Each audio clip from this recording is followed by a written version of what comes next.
Muy buenas noches a todos. Bienvenidos a otro espacio de salud que hemos organizado como equipo. El día de hoy vamos a tener un tema súper importante, sobre todo para las mujeres, de ciertas enfermedades. Todas hemos sentido algún cambio en los senos y es importante que nosotros identifiquemos qué patologías o qué es lo que se nos puede presentar y en base a eso también podamos prevenir o controlar.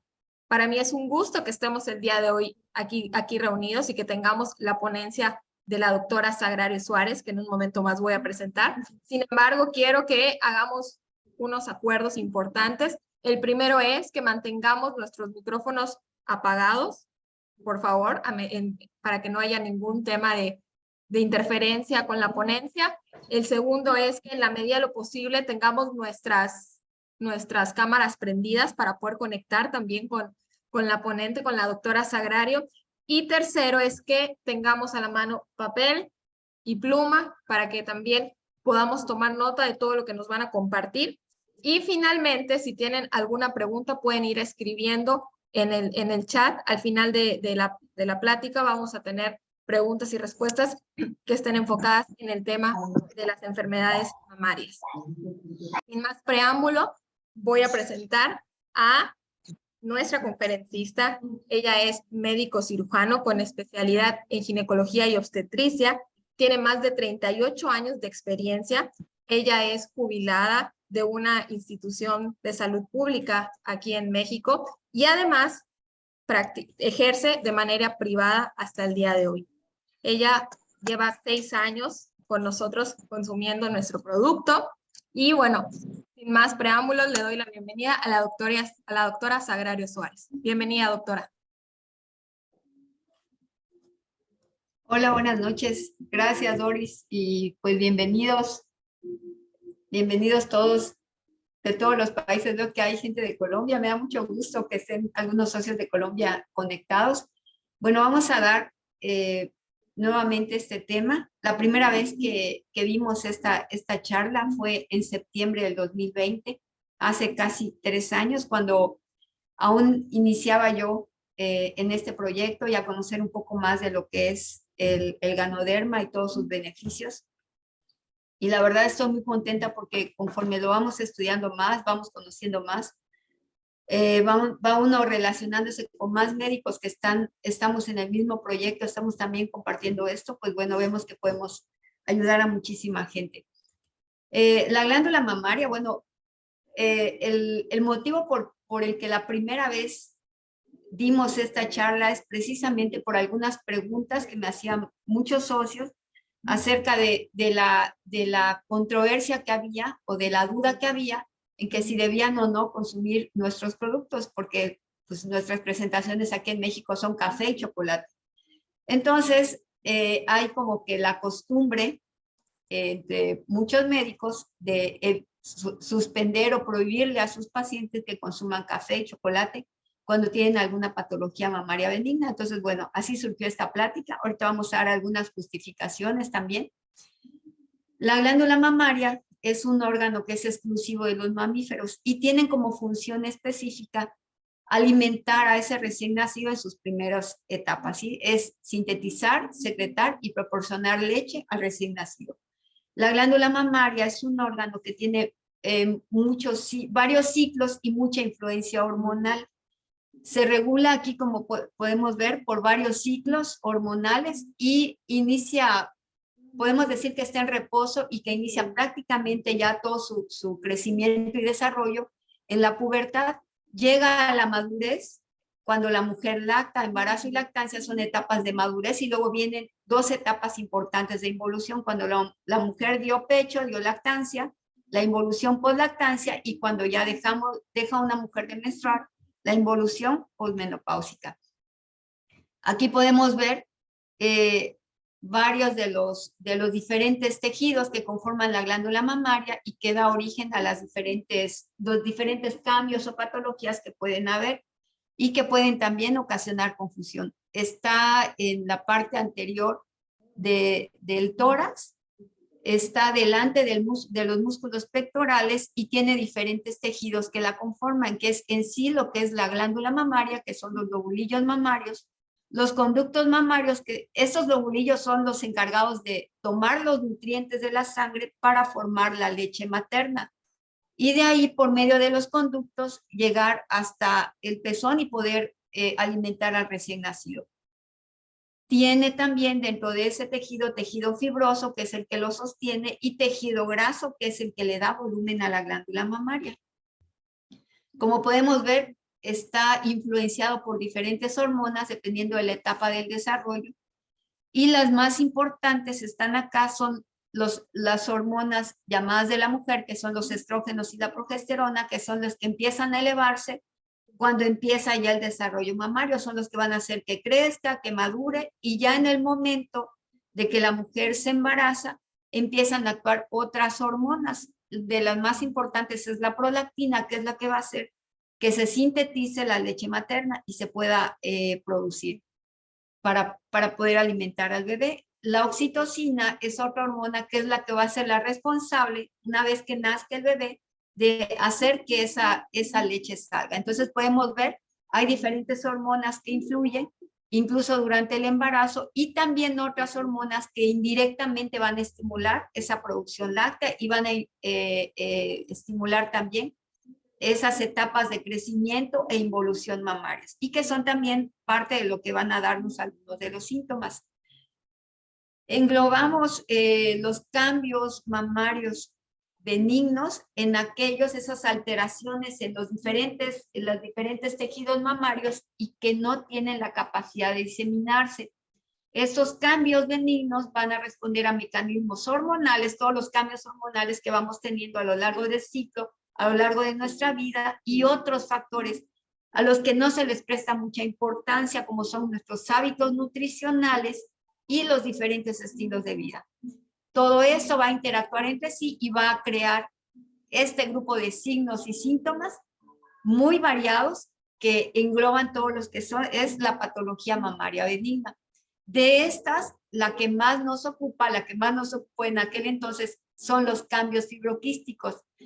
Estos cambios, nada más para que vean todo lo controversial que es, eso no es una enfermedad, y los diferentes nombres que se le han dado o que se le siguen dando, como displasia mamaria cíclica, porque responde a los cambios hormonales. O sea, normalmente la mujer empieza a tener molestias mamarias, más dolor mamario previo a la etapa de la menstruación, porque es cuando las hormonas se elevan más.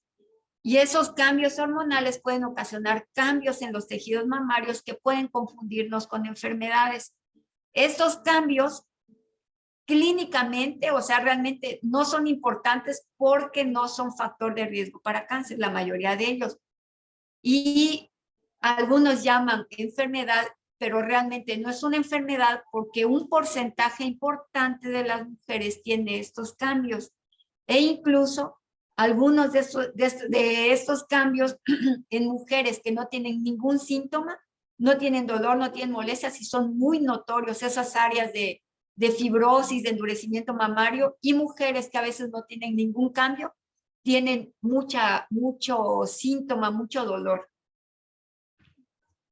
Ahora, ¿cuál es el tratamiento para esta patología mamaria benigna? Bueno, va a depender de cada caso. Por ejemplo, existen algunas infecciones que no son malignas, esas se tratan con antibióticos. En ocasiones solo hay dolor, en ese caso se puede ir manejando con medicamentos para el dolor. Entonces va a depender mucho de la persona, de los cambios que tenga. Es muy importante, de hecho está dentro de la primera línea de tratamiento, educar a la mujer, informarle que estos cambios benignos no son factor de riesgo para cáncer. Otra recomendación es el uso de un sostén adecuado.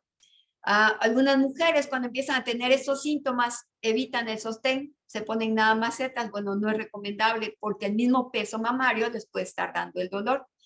Algo que sí está dentro de las líneas de recomendación es la linaza, y esto es porque la linaza es rica en fibra y nos va a mejorar la digestión. Las mujeres que tienen terapias hormonales o bien que usan anticonceptivos, eso es controversial porque hay mujeres que cuando toman anticonceptivos o toman hormonales mencionan una mejoría del dolor y otras que no los toleran porque les aumenta el dolor mamario. Y aquí está lo que nos ocupaba la plática en aquel entonces. No hay evidencia que apoye la no ingesta de cafeína para reducir el dolor. O sea, todo eso que muchos médicos en algún momento recomendamos, porque nuestros maestros lo decían, porque los profesores lo siguen diciendo, que suspender cafeína, suspender chocolate, no tiene evidencia clínica, no tiene sustento clínico y eso está en los diferentes lineamientos como una recomendación. La adición de vitamina E, vitamina B, el aceite de onagra no tiene suficiente evidencia. A veces mandamos vitamina E como antioxidante, pero bueno, realmente es un antioxidante, no hay problema en mandarlo, pero no es que vayamos a esperar una respuesta de que van a mejorar el dolor o van a mejorar los cambios adicionando esto.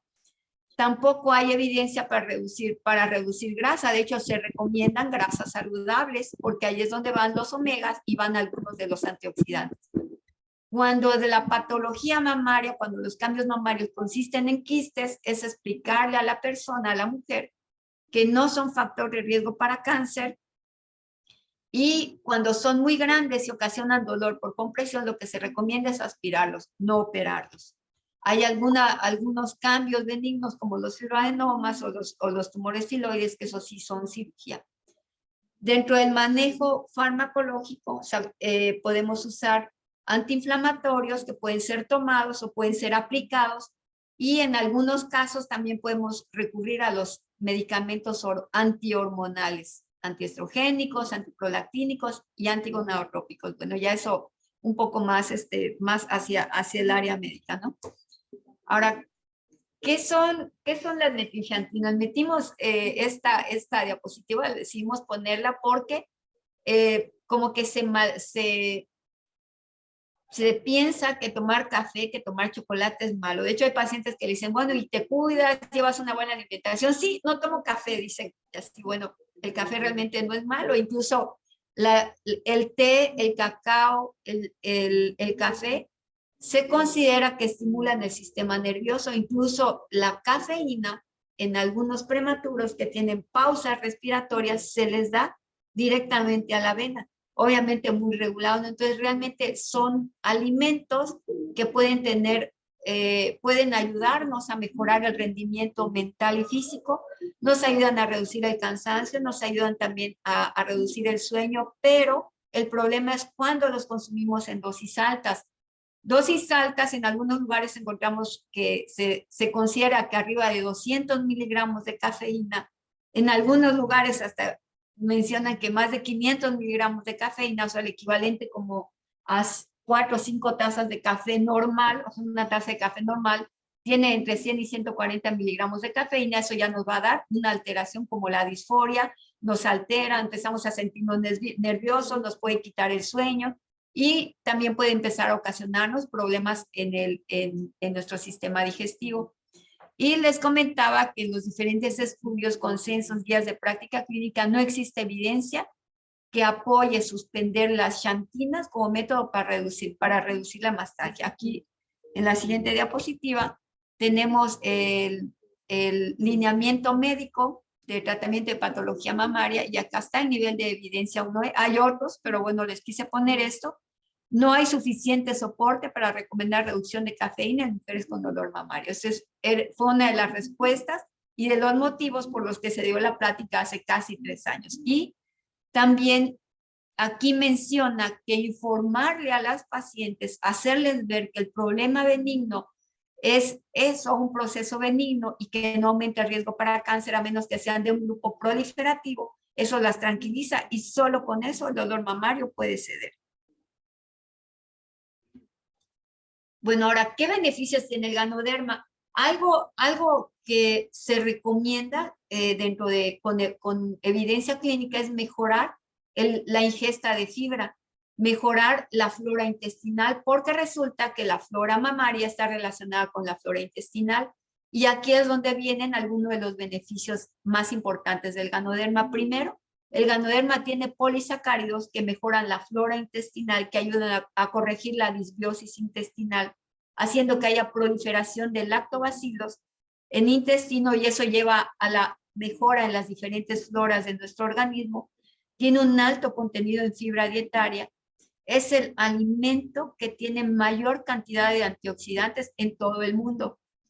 Tiene 154 antioxidantes. De hecho, nos han comentado los nutriólogos que el ganoderma está considerado dentro de los 5 mejores alimentos funcionales, que son llamados coloquialmente como superfoods o superalimentos. Está dentro de los mejores porque engloba muchos nutrientes, y esos nutrientes nos llevan a que mejore la flora intestinal como principal acción, a mejorar la eliminación de radicales libres, que para eso tienen los antioxidantes, y nos sirve también para nutrir y oxigenar las células. El ganoderma también tiene todos los compuestos lipídicos, es rico en proteínas, es el alimento, el valor nutricional del ganoderma por la cantidad de aminoácidos, por la cantidad de proteínas que tiene, es similar a la carne y a la leche. Tiene ácidos grasos libres y el 72% son grasas no saturadas. Y aquí es donde se transportan algunas de las vitaminas liposolubles y los omegas también. Y otro efecto del ganoderma, otro beneficio del ganoderma es que tiene un efecto antiinflamatorio similar a la cortisona, pero sin los efectos negativos de la cortisona cuando la usamos a largo plazo. Ahora, aquí, ¿por qué el ganoderma de GanoExcel? Bueno, sabemos que existen otros ganodermas. ¿Por qué el de nuestra compañía es importante? ¿Qué tiene de especial? Bueno, GanoExcel, la compañía surgió después de una investigación de más de 13 años, donde el fundador, el doctor Liao Sun-Sen, que es un científico interesado y preocupado porque mucha gente conociera el ganoderma, investigó y logró encontrar aquellas 6 variedades mencionadas en los libros asiáticos antiguos, que son las que tienen mejores, más propiedades para mejorar la salud de las personas. Hizo un híbrido con un cultivo de tejidos y se obtuvo el extracto hidrosoluble. Por eso es especial nuestro ganoderma. Bueno, y pues vamos a ver también qué beneficios tiene en cáncer de mama. El ganoderma, donde más estudios científicos tiene, es en cáncer, y uno de donde más estudios tiene es en cáncer de mama. Tenemos que el cáncer de mama sí es un tumor maligno que se va a originar precisamente en las células de mamarias. ¿Por qué se considera maligno? Porque son células que han perdido el ADN normal, van a crecer de manera desordenada, incluso ya no necesitan estímulos para crecer, solitas se van formando y tienen la capacidad de invadir los tejidos que la rodean, invadir órganos vecinos, principalmente cerebro. El cáncer de mama se disemina a cerebro, a hígado, a pulmones y a huesos. Y y después si tú quedabas en la almohada ahí, quedabas más para acá y te quedaban los... Gracias.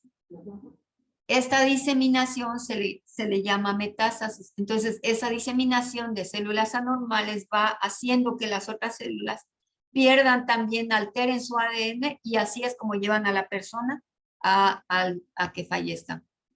Es una enfermedad que ha tomado mucha relevancia y se considera uno de los principales problemas de salud pública en el mundo.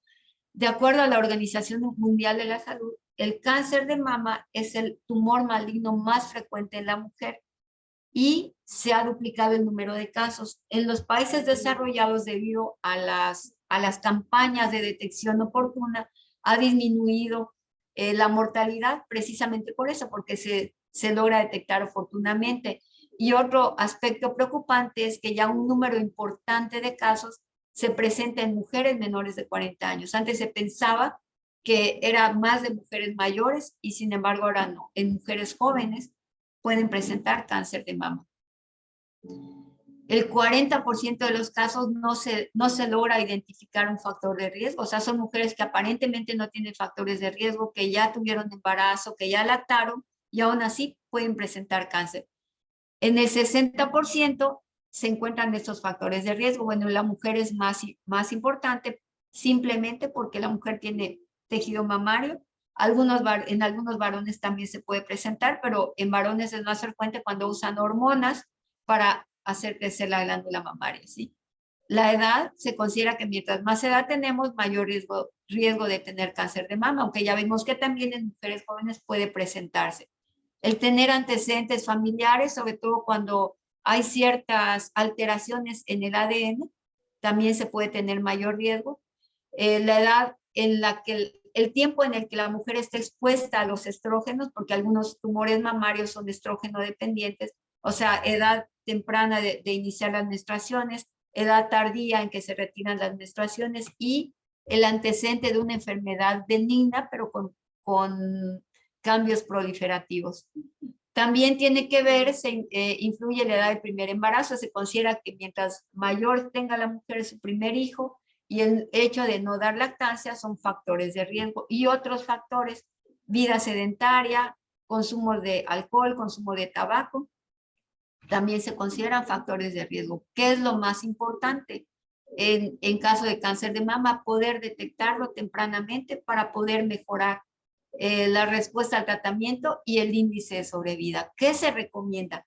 Bueno, el autoexamen mamario a partir de los 18 años, nuestra labor como médicos, y bueno, podemos ver muchas campañas, ¿no?, de concientización.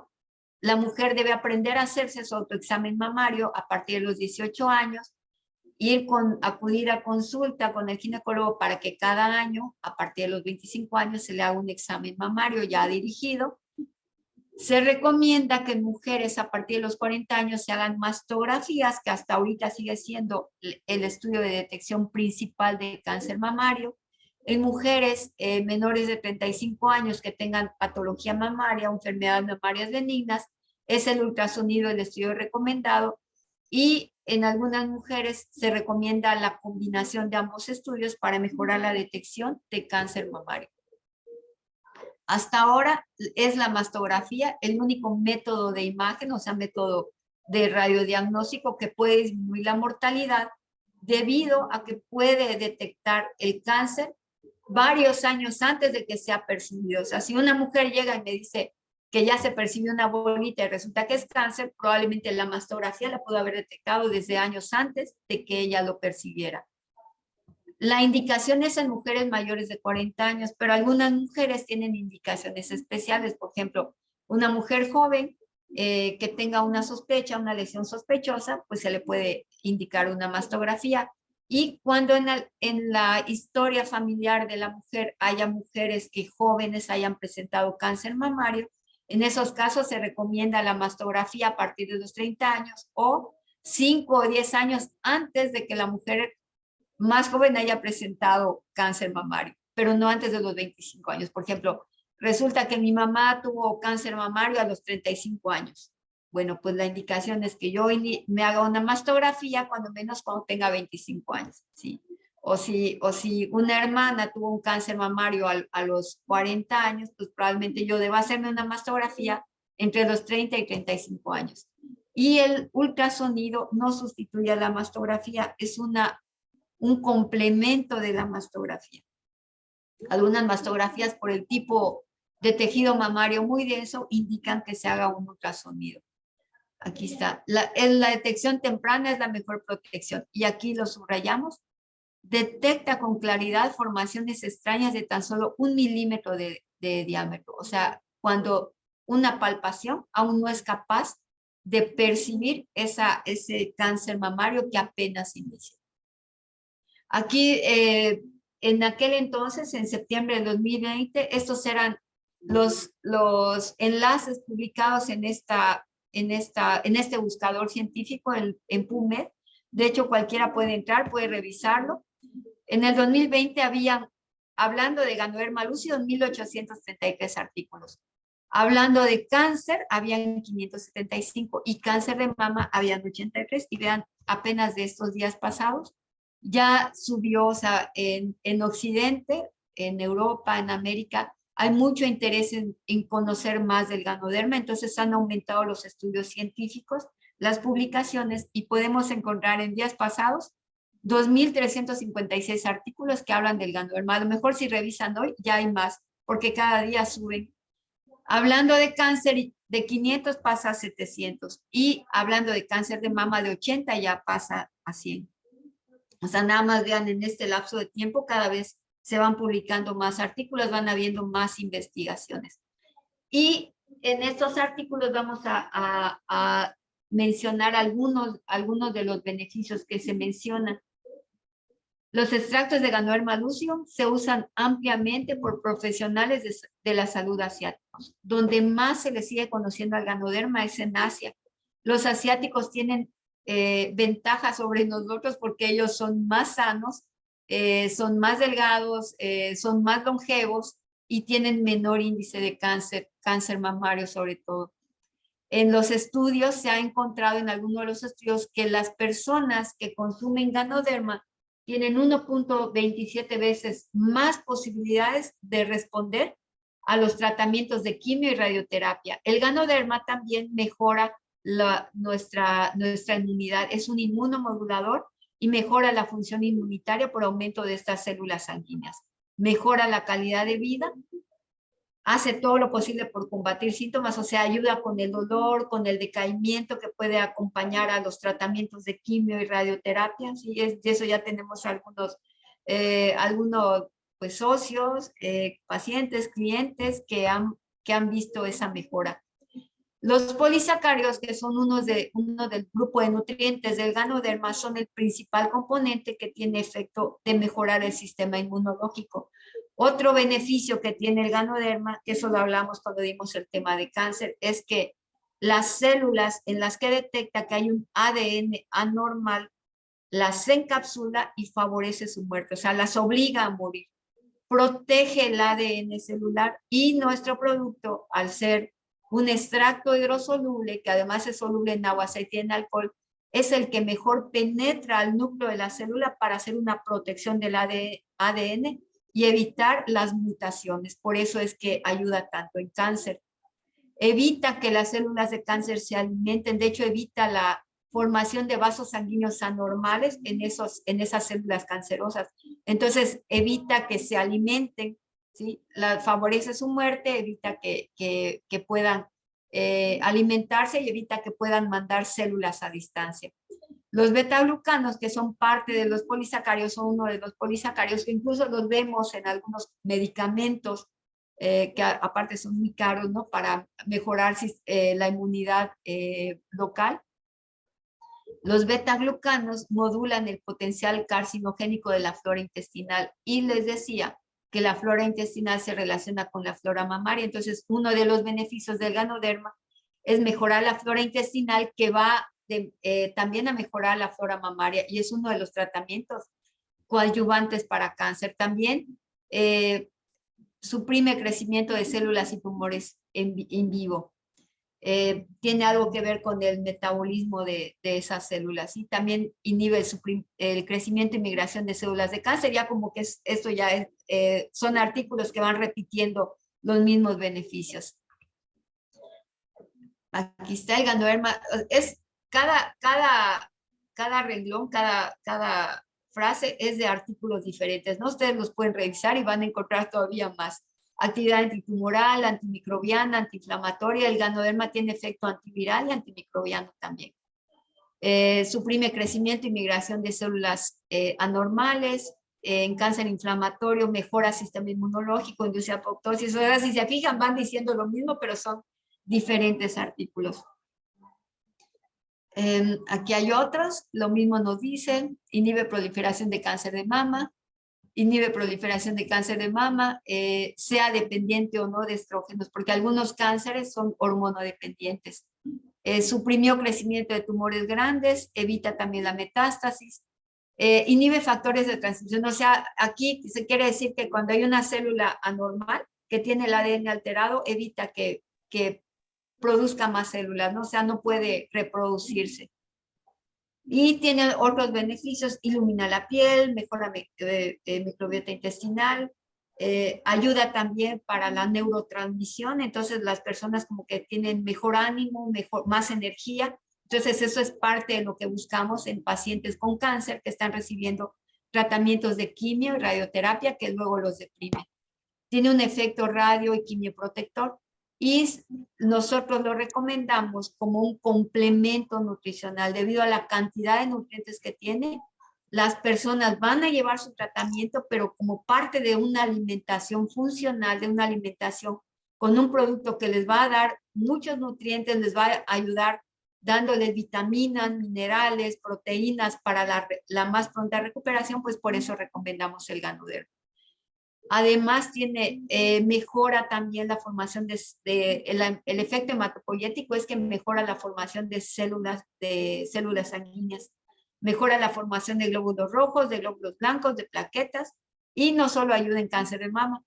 En los artículos ustedes pueden buscar beneficios en cáncer de próstata, de ovario, de pulmón, de huesos, en cáncer colorectal, en leucemias, en linfomas, en cáncer de riñón, cáncer cervicouterino. Aquí también, que es otro de los cánceres que pues nosotros participamos en la detección, además de que ayuda para evitar crecimiento de células anormales, tiene efecto antiviral, tiene efecto anti-BPH. También hay artículos que hablan de eso.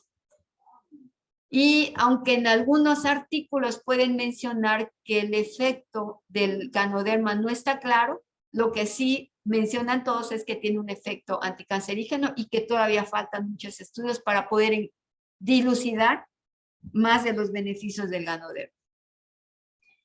Y bueno, algo en lo que nosotros insistimos mucho al recomendar este producto es que no esperemos enfermarnos, es que desde los niños, los adolescentes, personas jóvenes, personas que no tienen ninguna enfermedad, empiezan a consumir Ganoderma, que lo incluyan en la dieta diaria, precisamente para al haber esa mejora en la flora intestinal, esa mejora en el sistema inmunológico, esa mejora en la nutrición y oxigenación celular, entonces podamos en algún momento nos enfermemos, poder afrontar mejor esas enfermedades. Y les dejo con esta frase que es: curar enfermedades es esperar a tener sed para acabar un pozo, o bien fabricar armas después de que la guerra ha comenzado. ¿Sí? Esto es orientado a la prevención. Bueno, vamos ahorita a ver un caso clínico. Es de una paciente que tuvo una patología mamaria benigna. Vamos a platicar de ella. El problema que tuvo es una mastitis granulomatosa. Este tipo de patología o de enfermedad mamaria es benigna, pero es muy rara. Se considera una enfermedad crónica porque puede tardar un poco en resolverse. Es una enfermedad que consiste en una reacción inflamatoria que simula un cáncer, o sea, tiene todas las características a la palpación por ultrasonido y por mastografía de cáncer. No es de un origen claro, generalmente hay antecedente de lactancia, uso de anticonceptivos orales. Se considera que puede tener causas de autoinmunidad, o sea, mediada por anticuerpos. También pueden ser algunas infecciones que se hayan tenido que no hayan dado alguna manifestación. El manejo cuando se llega al diagnóstico, que el diagnóstico debe ser por ultrasonido, por mastografía y por biopsia. El manejo es con antiinflamatorios que pueden ser tanto no esteroideos como por uso de corticoides, y también se pueden manejar antibióticos por la reacción infecciosa inflamatoria que acompaña a este proceso. Puede remitir sola en un lapso que va de 2, 3, 4 meses hasta 12 meses. En algunas ocasiones puede ser hasta 2 años, pero se considera que cuando hay una persistencia de más de un año ya se puede considerar la cirugía. Y la cirugía también se considera cuando es persistente o bien cuando cede, pero luego vuelve a presentarse.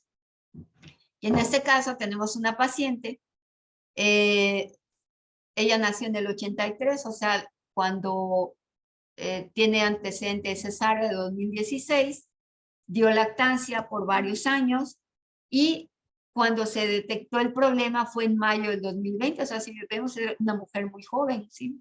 37 años, 36 años tenía. Empezó a presentar dolor, es un dolor que ella ya manifestaba desde un poco antes, pero no se había detectado nada. En mayo del 2020 se detectó un nódulo duro, se movía, pero no tenía los bordes muy definidos y tenía datos, cuando se le revisó, sugestivos de malignidad. Obviamente, imagínense pues la preocupación que tuve, porque es una paciente que veo frecuentemente, y de repente, así como que de la nada, tiene un nódulo que parece cáncer, y luego le hacen un ultrasonido así enseguida y reportó BRCA5. BRCA5 quiere decir que tiene una alta sospecha de malignidad. Entonces, bueno, ya se mandó a oncología por la sospecha, se le hizo una biopsia dirigida y la biopsia fue la que descartó malignidad y reportó mastitis granulomatosa aguda. Se le dio manejo con antibióticos, con antiinflamatorios, sin que haya una mejoría notable. Hubo una mínima reducción, pero al poco tiempo apareció otro nódulo cuando la estuve viendo hasta el 2021, pero ya estábamos en pandemia. Cuando la volví a ver en el 2022, había ya dos nódulos, uno, el mayor que ya estaba, que no había cedido, un nódulo que seguía siendo muy grande, y otro ya más pequeño, pero no había desaparecido el primero a pesar del tratamiento que había recibido en oncología. Más o menos en mayo del 2022 le recomendé el café, porque es una persona que le gusta el café, ¿no? Entonces, cada vez estudiándolo más y sabiendo el beneficio que tiene la flora intestinal, y bueno, sin esperar la respuesta que tuvo, empezó ella a consumir el café. Cuando lo empezó a consumir, ella manifestó dolor, empezaba a dolerle, había mucha confianza, le pedí que tuviera confianza, que lo siguiera consumiendo. Empezó a ser más constante en el consumo porque era un poquito irregular, pero ya a partir de octubre, noviembre empezó ya a ser más frecuente, más frecuente, más frecuente, y con la sorpresa de que en abril de 2023 desaparecieron los nódulos. No se consideró la cirugía en ella, a pesar de que era candidata debido al tamaño del tumor, porque era un tumor muy grande, o sea, abarcaba un gran porcentaje de la mama, entonces una cirugía pues iba a dejar pues mucha deformidad mamaria, ¿no? Afortunadamente con el consumo de Ganoderma, a pesar de que sabemos que remite solo, pero ya con todos los tratamientos y una persistencia de más de 2 años, ella era candidata a cirugía, pero bueno, el Ganoderma nos ayudó a que esos nódulos desaparecieran. Aquí tenemos, me hizo el favor de darme sus ultrasonidos, me los compartió. Este fue el primero, en mayo de 2020, donde menciona una lesión con alta sospecha de malignidad. Se le dio manejo, bueno, no alcanza a verse mucho, pero una persistencia del nódulo a pesar de los manejos, y ya había aparecido otro.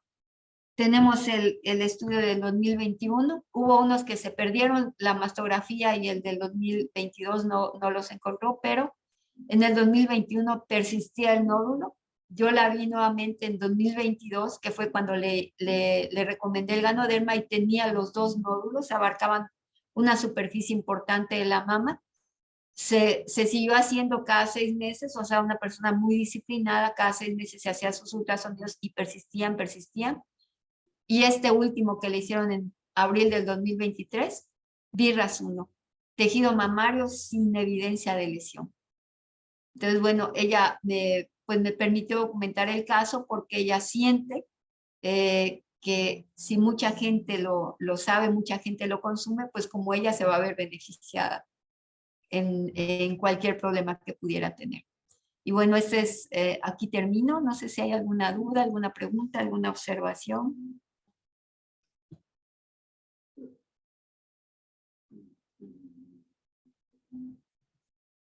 Muchísimas gracias, doctora, por este valioso tema, por compartirnos también este caso clínico. Y bueno, voy a despedirme de dejar de grabar el video. Muy buenas noches a todos.